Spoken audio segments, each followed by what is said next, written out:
আমি সবসময় কাজকর্ম নিয়ে ব্যস্ত থাকি, তো এই প্রবাস জীবনে এরকম ধরনের পরিবেশে আসার সময় খুব কম পাওয়া যায়। আজকে যে একটা সময় পেলাম তাতে করে এই এই তো 15-20 মিনিটের মতো সময় নষ্ট করলাম এসে। এই আবার আমি কাজের উদ্দেশ্যে রওনা হচ্ছি।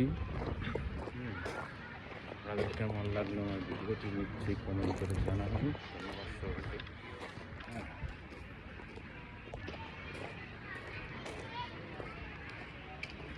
পার্কের চারপাশে শহরের সবচেয়ে বড় বড় সরকারি অফিস ডিপার্টমেন্টগুলি রয়েছে।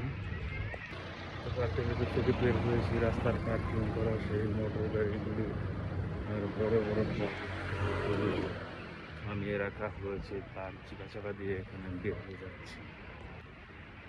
এখান থেকে আবার মেট্রোর একটি স্টপেজ বাড়ানো হবে, সেই সাইনবোর্ড লাগানো হয়েছে।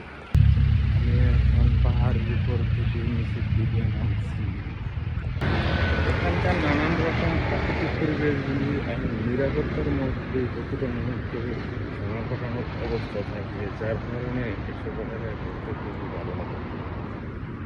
একেবারে শহরের প্রাণকেন্দ্রে এসে পড়েছি।